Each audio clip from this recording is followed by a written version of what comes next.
சட்டமன்ற தேர்தல் நெருங்குவதை தொடர்ந்து அதிமுக சார்பிலான அனைத்து மாவட்ட செயலாளர்கள் மற்றும் முக்கிய நிர்வாகிகள் ஆலோசனை கூட்டம் சென்னையில் நடைபெற்றது.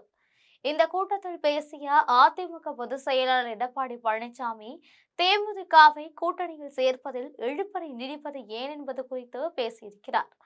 இது பற்றி ஜெம் தொலைக்காட்சி வழங்கும் சிறப்பு செய்தி தொகுப்பை இப்போது பார்க்கலாம்.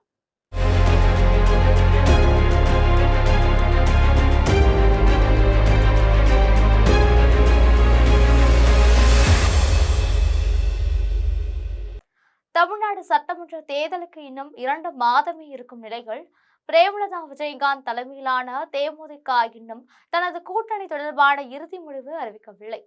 இது பற்றி பிரேமலதா விஜயகாந்த் பேசும்பொழுது, கூட்டணி குறித்து பேசி வருகிறோம், இன்னும் தேர்தல் தேதி அறிவிக்கவில்லை, தமிழ்நாட்டில் உள்ள முக்கிய கட்சிகள் தங்களது கூட்டணிகளை இறுதி முடிவு செய்யவில்லை, இந்த நிலையில் தேமுதிக மட்டும் கூட்டணியை உடனடியாக அறிவிக்க வேண்டிய அவசியம் ஏற்படவில்லை என்று பேசி வருகிறார். ஆனால் திரைமறைவில் அவரது பேச்சுவார்த்தையும் பேரமும் உடன்படாத காரணத்தால் திமுக, அதிமுக ஆகிய 2 கட்சிகளும் கூட்டணி சேர்ப்பதில் தயக்கம் காட்டி வருகின்றன என்பதுதான் உண்மை நிலவரமாக பார்க்கப்படுகிறது. இதற்கிடையே தற்பொழுது திமுகவுடன் இறுதிக்கட்ட பேச்சுவார்த்தை நடைபெற்று வருவதாக தெரிகிறது.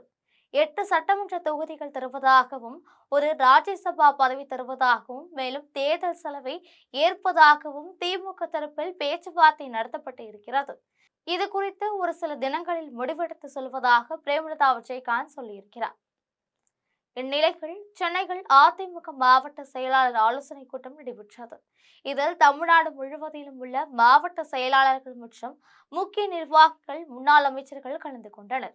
இந்த கூட்டத்தில் கலந்து கொண்ட மாவட்ட செயலாளர்களில் பலர் தேமுதிகவை தமது கூட்டணியில் சேர்க்க வேண்டும், இதன் மூலம் நமக்கு வெற்றி வாய்ப்புகள் அதிகமாகும் என்கிற ரீதியில் பேசியிருக்கின்றனர். இது குறித்து எடப்பாடி பழனிசாமியும் மாவட்ட செயலாளர்கள் மத்தியில் தனது கருத்தை தெரிவித்திருக்கிறார். அவர் பேசும்பொழுது, தேமுதிக சார்பில் ஏராளமான கோரிக்கைகள் வைக்கிறார்கள், குறிப்பாக 14 தொகுதிகள் கேட்கிறார்கள்.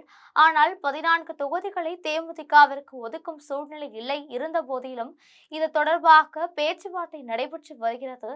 எந்த வகையிலும் வெற்றி வாய்ப்பு இழப்பதற்கு அதிமுக தயாராக இல்லை. விரைவில் தேமுதிக தொடர்பாக ஒரு நல்ல முடிவு எடுக்கப்படும். சில நிபந்தனைகளுக்கு தேமுதிக சம்மதம் தெரிவித்ததால் ஒரு சில தினங்களில் இந்த கூட்டணி பற்றிய அறிவிப்பு வரும். மற்றபடி ஏற்கனவே அமைக்கப்பட்ட கூட்டணி கட்சிகளுடன் இணைந்து தேர்தல் பணி செய்யுங்கள் என பேசியிருக்கிறார்.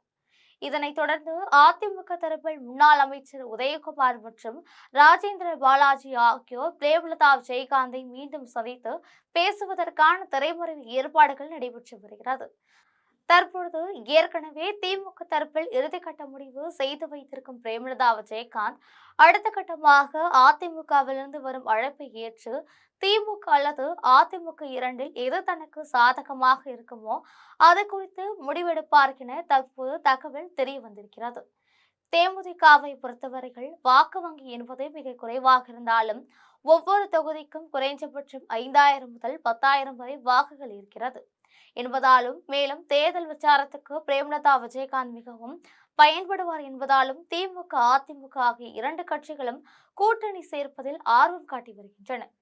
சட்டமன்ற தேர்தலை பொறுத்தவரையில் பெண்களின் வாக்கு வங்கி என்பது மிகவும் முக்கியமாக பார்க்கப்படுகிறது.